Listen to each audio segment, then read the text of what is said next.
Hello दोस्तों। स्वागत है आपका लीडर शाला में। आप सभी का बहुत बहुत बहुत धन्यवाद हमारी पहली वीडियो को इतना पसंद करने के लिए, अपने सुझाव और अपना अप्रिसिएशन हम तक पहुंचाने के लिए। दोस्तों, आज जिस विषय पे हम बात करने वाले हैं वो है रिएक्ट वर्सेस रिस्पॉन्स। मैं ये समझता हूं कि हम सभी इस प्रॉब्लम से जूझते रहते हैं, जहां पर कि सिचुएशन अगर हमारे कंट्रोल में नहीं है या हमारे विपरीत है तो हम रिएक्ट कर बैठते हैं। चाहे वो हमारे पर्सनल रिलेशंस हो कि छोटी मोटी अनबन अपने स्पाउस के साथ चल रही है, लेकिन हमने झगड़े में रिएक्ट किया, बातें इतनी बढ़ा ली कि बहुत बड़ा झगड़ा कर दिया, या अपने पेरेंट्स के साथ कुछ ऐसी चुभती हुई बात कह दी, या फिर अपने बच्चों को कुछ ऐसा कह दिया हमने। पर दोस्तों, क्योंकि वो हमारे अपने हैं, क्योंकि वो हमारा परिवार है, हमें समझता है, हमें झेल भी लेता है।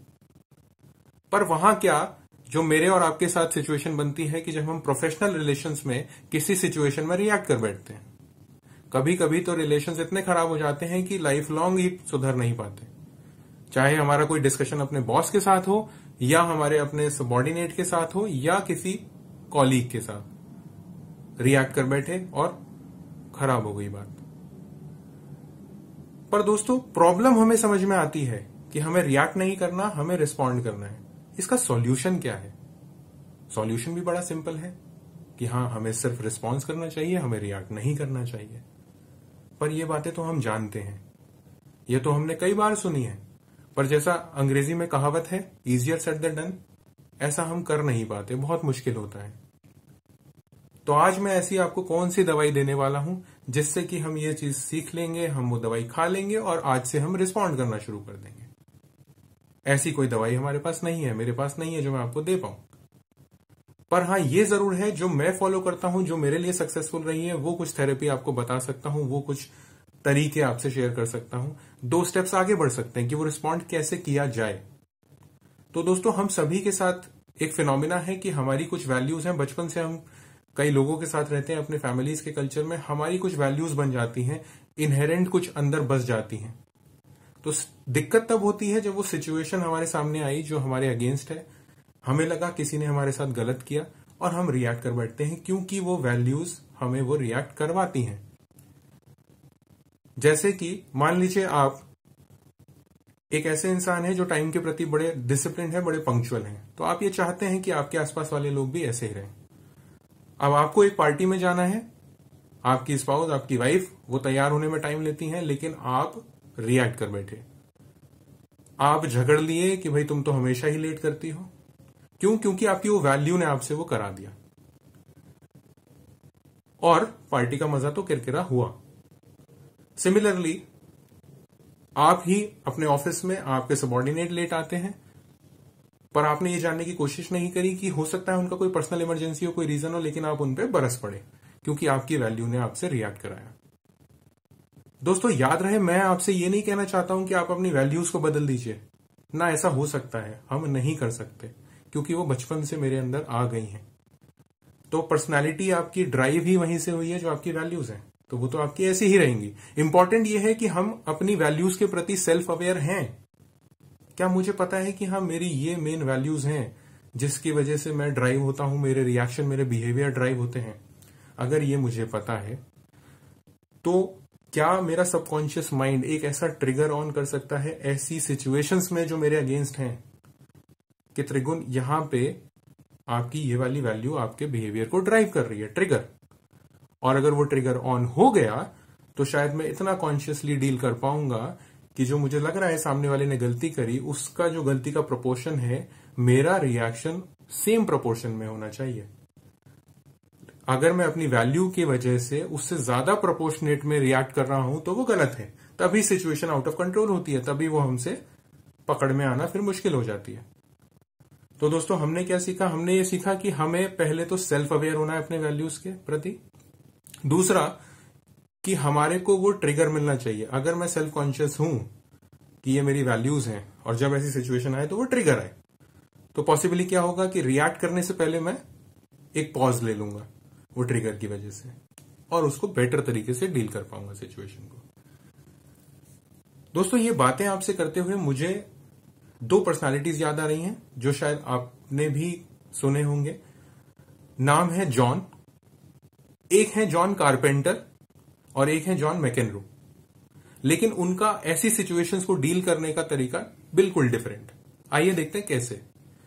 जॉन कारपेंटर वो हैं जो, जैसे इंडिया में हमारे कौन बनेगा करोड़पति है, यूएस में था 1999 में वो जीते थे।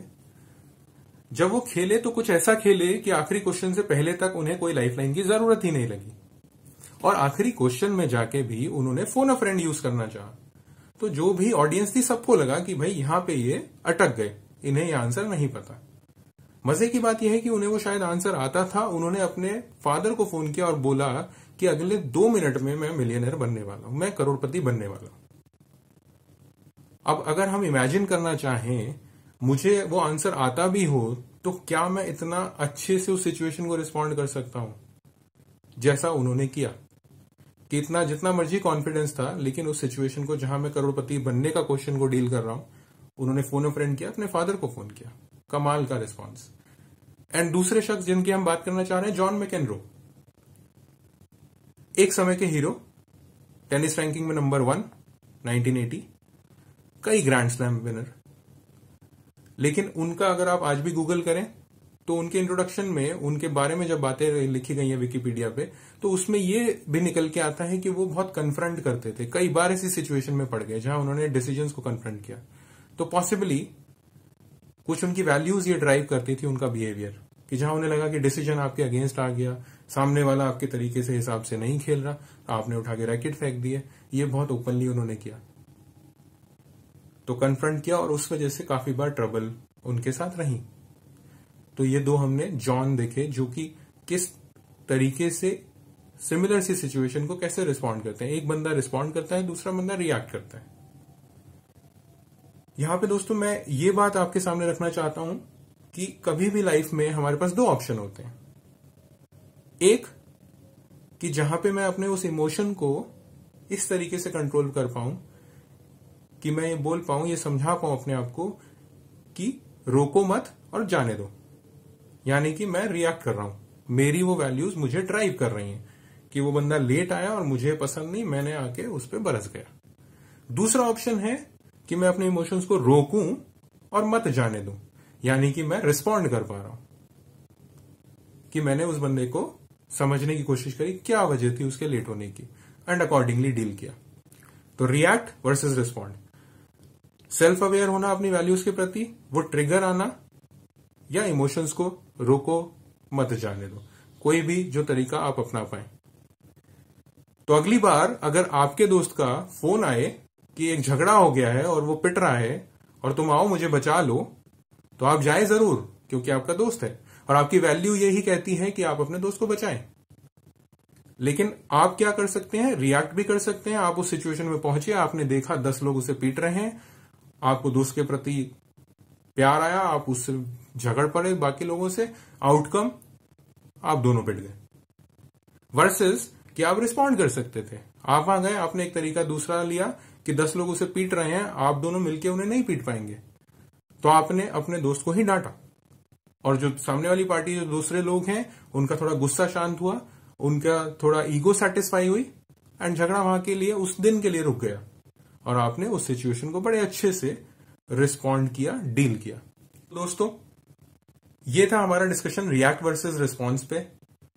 मैं उम्मीद रखता हूं कि चाहे वो सेल्फ अवेयरनेस हमारी वैल्यूज की, या फिर वो ट्रिगर, या फिर इमोशंस को रोको मत जाने दो, कोई भी मेथड जो आप इंप्लीमेंट कर सकते हो करके देखिएगा, और कैसा रहा उसका आउटकम प्लीज जरूर शेयर कीजिएगा, अपने रिव्यूज, अपने कमेंट्स, अपने likes dislikes. Thank you so much.